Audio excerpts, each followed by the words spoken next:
Olá, está no ar mais um TRT das Gerais, um programa da Justiça do Trabalho de Minas que apresenta as novidades do TRT da Terceira Região. E hoje você confere. Empresa que fornece equipamentos de segurança pode ser dispensada do pagamento do adicional de insalubridade. Trabalhador desenvolve doença porque o mobiliário da empresa não era confortável e nem adequado. Na entrevista de estúdio, vamos falar sobre o processo judicial eletrônico. E no quadro Tradição e Trabalho, você vai conhecer a rotina das pessoas que criam os figurinos para os espetáculos de teatro e de dança. Todos esses trabalhos são trabalhos que envolvem a criatividade. Tudo isso agora no TRT das Gerais. Luvas, botas, óculos de proteção. Esses são alguns dos equipamentos que protegem a saúde do trabalhador. A empresa que fornece os equipamentos adequados pode ser dispensada do pagamento do adicional de insalubridade. Confira na reportagem de André Salles. Protetor auricular, luvas, óculos e gel protetor. Esses são os equipamentos de segurança obrigatórios nesta fábrica de componentes automotivos. Localizada em Contagem, na Grande BH, a empresa conta com 1.200 funcionários. Além de fornecer o equipamento de proteção individual, a própria empresa cuida da fiscalização do uso correto. Com relação ao protetor auricular, a cada trimestre nós entregamos um protetor de uma cor. Então isso fica fácil da gente fiscalizar que a troca realmente foi realizada naquele trimestre. Com relação ao creme de proteção, nós temos a luz negra, que no creme de proteção ele possui um pigmento óptico que é possível ser captado pela utilização da luz negra. E quem não usa os equipamentos pode levar uma advertência. Mas não é só isso que preocupa os trabalhadores. É justamente pela minha segurança, pela minha vida. Eu saio de casa para trabalhar e quero voltar do mesmo jeito que eu saí.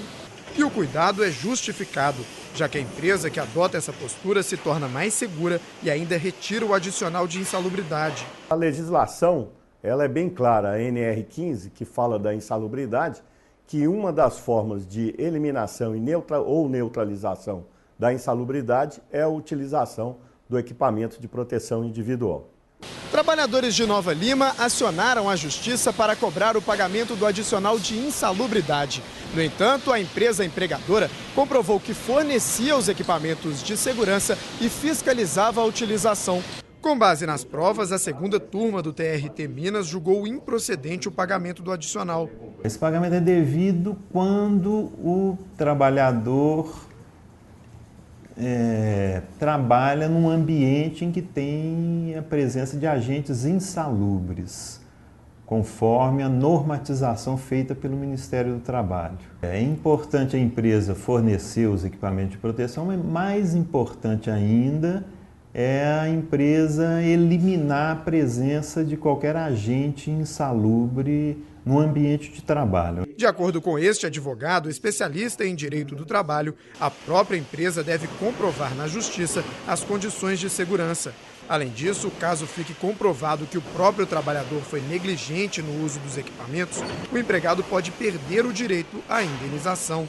Com todas essas regras, o empregado negligencia, ele está com a utilização do equipamento e retira esse equipamento, ele pode ser punido e, mais do que isso, se comprovar que aquele acidente ocorreu com a culpa exclusiva desse empregado, já existem várias decisões em tribunais brasileiros que faz com que o empregado não receba qualquer tipo de indenização quando a culpa é exclusiva dele.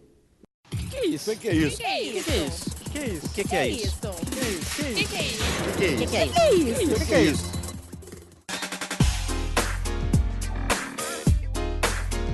Será que é a hora do cara acordar para ir pro trabalho? Esse palavrão? Não sei não. Não é brasileiro, não é? É a mesma coisa que a hora itinerante? É na hora de ônibus, trânsito, né? Tem a ver com trânsito nesse meio.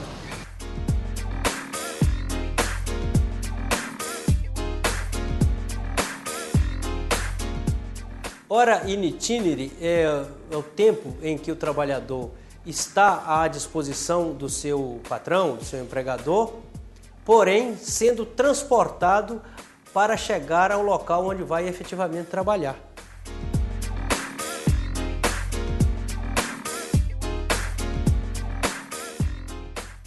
No quadro Encurtando Distâncias de hoje, vamos até Alfenas. Localizada no sul de Minas, a cidade atrai muitos turistas que praticam esportes no Lago de Furnas.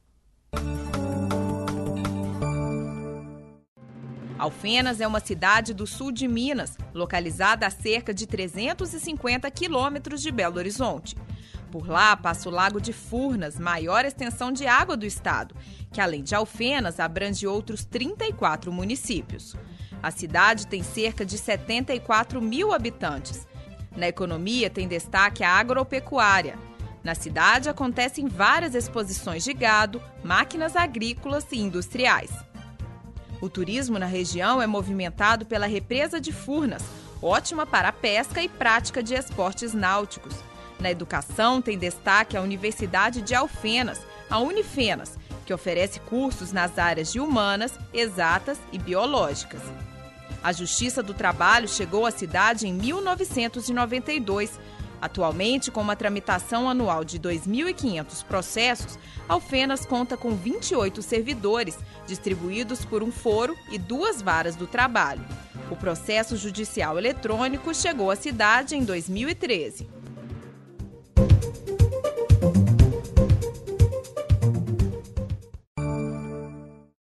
Mesa e cadeira na medida certa.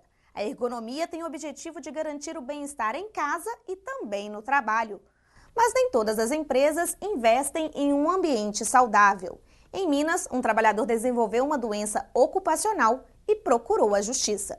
Veja na reportagem de Camila Cambraia. Metas, prazos, cobranças. Realidade para a maioria dos trabalhadores. E como hoje em dia o tempo é precioso, muita gente nem se preocupa com o bem-estar durante o serviço. Um ambiente saudável com mobiliário apropriado, conforto, direitos de todo o empregado, mas que nem sempre são respeitados pelas empresas. E foi por trabalhar em um ambiente inadequado que o funcionário de uma indústria de alimentos mineira desenvolveu uma doença ocupacional e teve que pedir na justiça a rescisão indireta. O TRT Minas acolheu o pedido do trabalhador e condenou a empresa ao pagamento das verbas devidas na dispensa sem justa causa. Para o relator, o patrão descumpriu sua obrigação de proporcionar um ambiente saudável, já que, de acordo com o processo, o empregado trabalhava de pé e desempenhava atividades repetitivas. A Constituição Federal estabelece que é do empregador o ônus da manutenção do ambiente salubre ou adequado. Então, quando esse ambiente não é adequado ou salubre, surge sempre a possibilidade do questionamento do empregado a respeito desse fato. E surge o dever do empregador de se adequar a essas normas, sob pena de sofrer uma fiscalização e sanções de caráter administrativo e as repercussões de caráter judicial, se isso prejudicou o empregado de alguma forma. Evitar situações como essa é o objetivo da ergonomia. Essa área da ciência estuda a interação entre homens e máquinas e tem a intenção de garantir o bem-estar no ambiente de trabalho. Janaína é ergonomista no TRT de Minas e cuida para que os postos estejam de acordo com as normas. Ela explica que muitas vezes o próprio funcionário se descuida e acaba agindo de maneira incorreta. Os erros mais comuns é um monitor acima da linha dos olhos ou muito abaixo da linha dos olhos, né? O teclado bem próximo à superfície da mesa, em que os punhos, né, e o antebraço eles não ficam apoiados. Outro exemplo também que é comum é o uso muito do mouse, né? O clicar bastante o mouse. E também não apoiar e fazer movimentos, né, com o braço bem estendidos. De acordo com a ergonomista, atitudes simples podem prevenir lesões. Não adianta nada ter um posto ergonomicamente correto, né, ter um posto lindo E se você ficar às 8 horas, na verdade 7 horas, a jornada toda sentado. É interessante 50 minutos a cada esses 50 minutos, 10 minutos de pausa. Sempre apoiar os pés no chão, né? Quem é um pouco baixinha, usar o suporte para os pés, né? O monitor, né, ele tem que estar mais ou menos uma distância de um braço.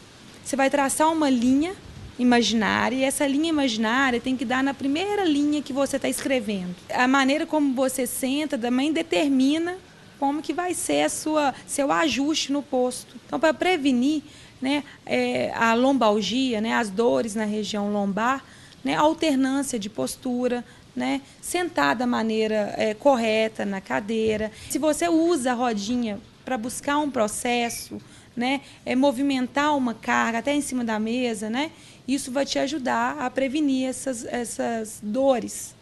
No próximo bloco, você confere mais notícias jurídicas na TV. Na conversa de estúdio, vamos falar sobre o processo judicial eletrônico. E no quadro Tradição e Trabalho, o talento de quem cria figurinos para os espetáculos. Não saia daí, voltamos em instantes.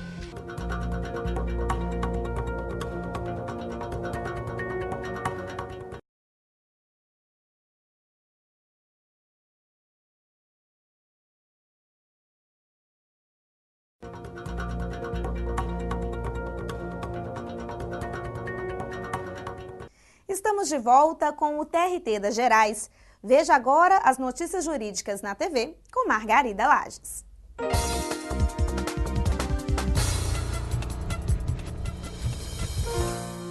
Na segunda vara do trabalho de Poços de Caldas, o juiz Fábio Gonzaga de Carvalho concedeu diferenças salariais a uma empregada do município que prestou concurso para auxiliar de desenvolvimento, mas na prática atuava como professora. A própria representante do réu confirmou que a reclamante trabalha como professora, sendo responsável por uma sala de aula. Diante disso, o juiz reconheceu o desvio de função, só que no caso, o reenquadramento funcional é inviável, já que a Constituição Federal condiciona a investidura em cargo público à aprovação em concurso para esse cargo específico. Por isso, foi reconhecido à trabalhadora apenas o direito às diferenças salariais decorrentes do desvio de função. A 7ª turma do TRT de Minas julgou um caso em que o empregado apresentava vários distúrbios do sono e teve de se afastar do trabalho por 2 vezes para tratamento de saúde. Ele estava impedido por ordens médicas de exercer a função de motorista ou de operar máquinas, pois isso demanda um maior grau de atenção e poderia colocar a vida dele em risco.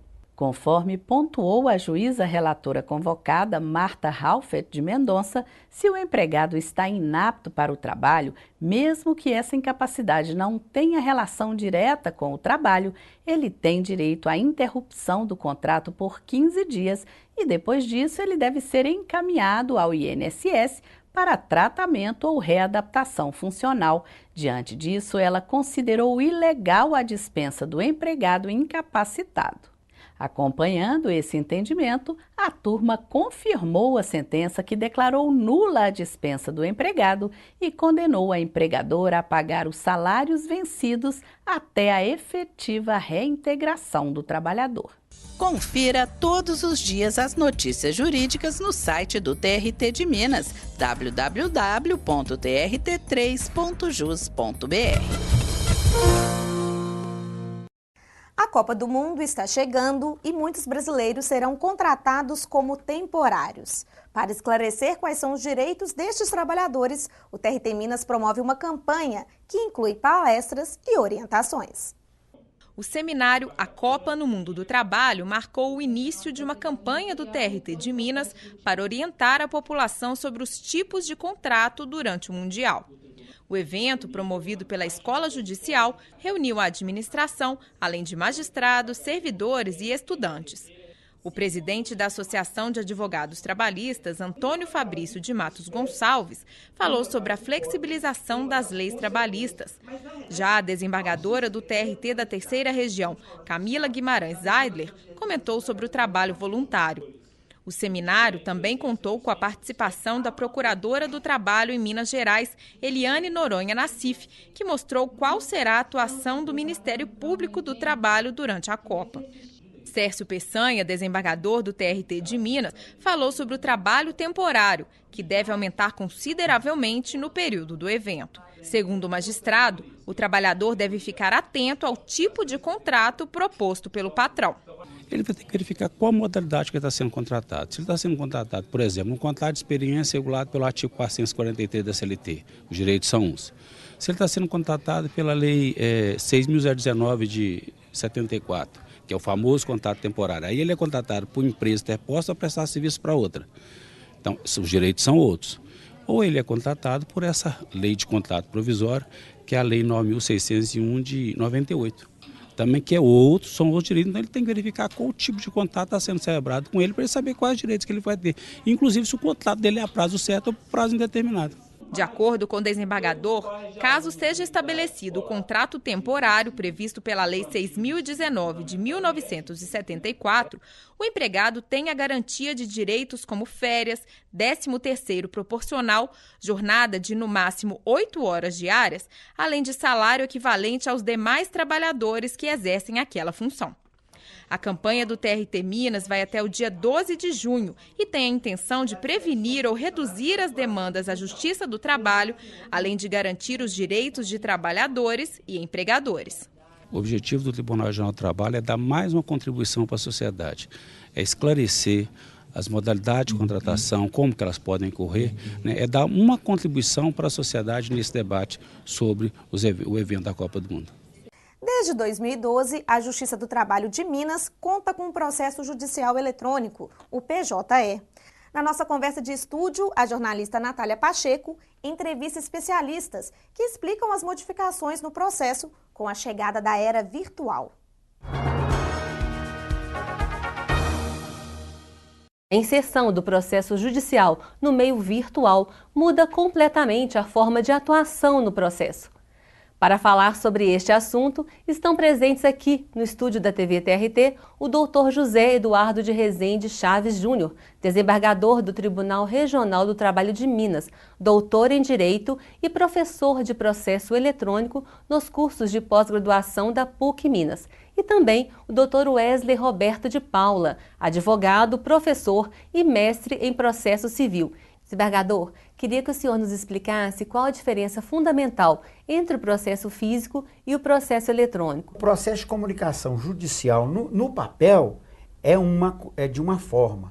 O processo de comunicação no meio eletrônico é de uma forma muito diferente. Nós temos que mudar toda a racionalidade, toda a forma de atuar nesse processo. E quanto aos princípios? Os princípios que informam o processo físico são os mesmos que informam o processo eletrônico? Nós podemos pensar dois princípios principais. É o princípio que eu chamo de princípio da conexão e também a questão da publicidade no processo, que é diferente.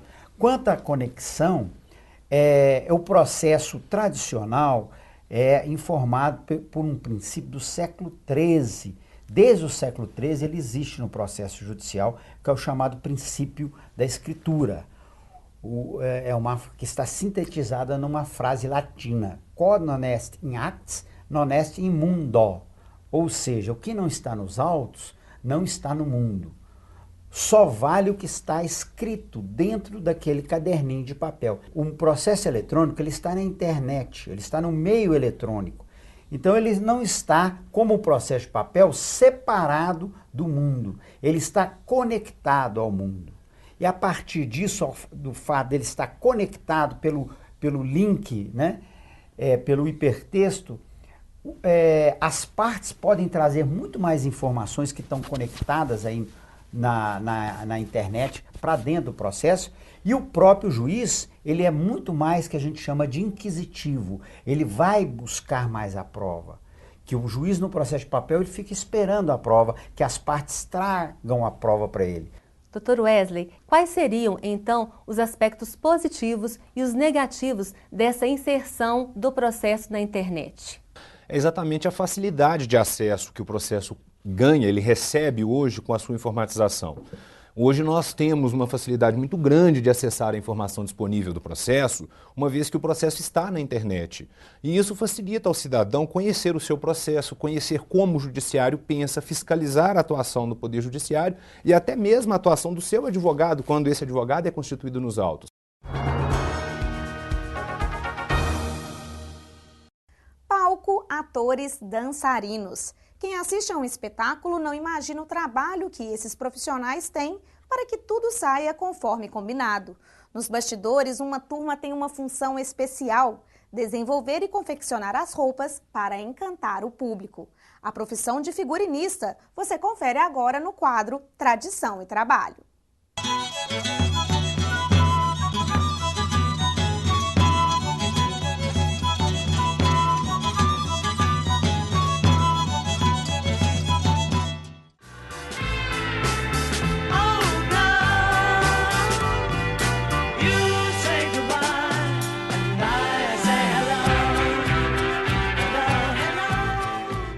Palco, movimento. Luzes, cenário e bailarinos em perfeita sintonia dão vida ao espetáculo. Mas para chegar a um resultado como esse, é preciso muito trabalho. São horas de ensaio e um grupo de profissionais que vai além dos artistas.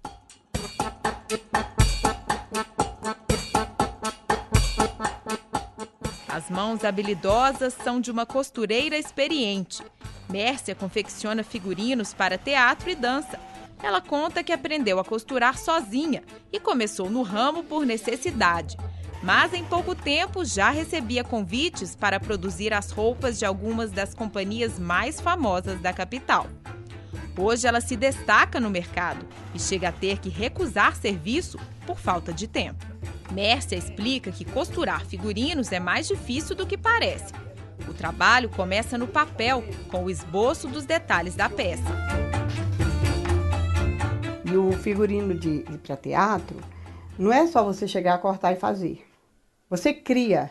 Às vezes o figurinista ele te dá um desenho e você tem que interpretar aquele desenho para poder você costurar. E eu gosto disso. Um dos responsáveis por dar tanto serviço para costureiras como Mércia é Marco Paulo. Ele é figurinista e há quase 30 anos desenvolve roupas para espetáculos.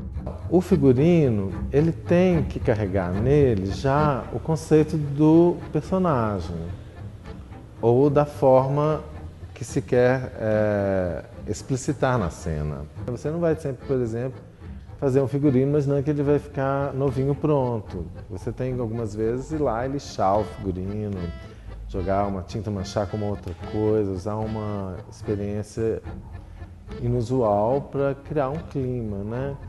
E isso a gente aprende mesmo na cena, que é a necessidade de que isso apareça na frente da roupa, antes até do que o personagem se mostre totalmente. Muitas vezes a roupa já indica coisas.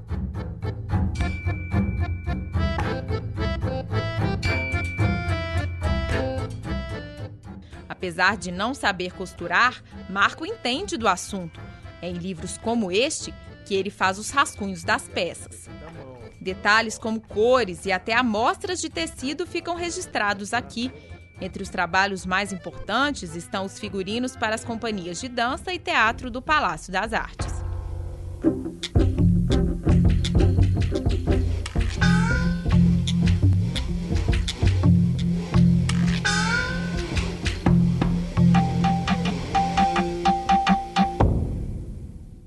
Nós viemos conhecer o Centro Técnico de Produção da Fundação Clóvis Salgado. É aqui que ficam guardados os cenários e figurinos de peças de teatro, ópera e dança. Só nesta sala nós encontramos cerca de 7.000 itens. Quem mantém tudo isso em ordem é a Marcela. Entre as funções da designer de moda está catalogar e organizar as roupas usadas em grandes produções da Fundação Clóvis Salgado. E mesmo com tantas roupas, ela se lembra bem da localização e até da história de cada peça. Esse é Viúva Alegre, de 99. Esse de figurino, ele é realmente muito especial, sabe? Assim, pegando, assim, relembrando, a gente até altas horas de um dia de produção, pegando assim essas pluminhas que, segundo o figurinista, eram de ave do paraíso, né, muito delicadas, é uma coisa muito minuciosa. Da personagem Abigail, que foi da nossa ópera Nabucco em 2011. E se olhar para o trabalho pronto já traz alegria aos profissionais dos bastidores, imagine ver o resultado no palco.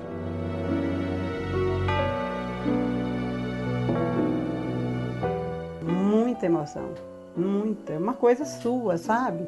Que você fez, você pôs a mão ali.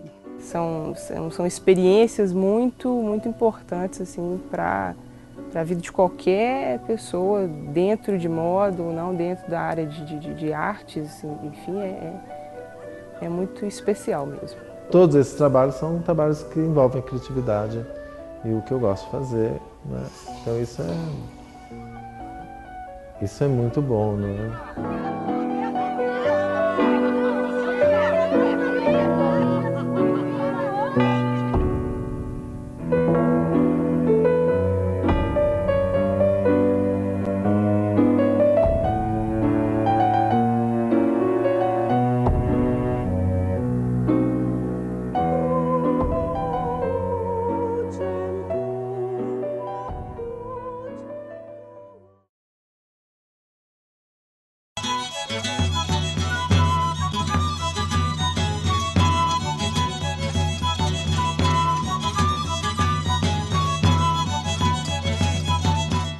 O TRT das Gerais fica por aqui. Assista a reprise deste programa às terças e quintas, às 10 horas da noite, aqui mesmo na TV Justiça. Você também pode acessar a nossa programação no site trt3.jus.br. Estamos também no YouTube, Facebook e no Twitter. Até a próxima semana!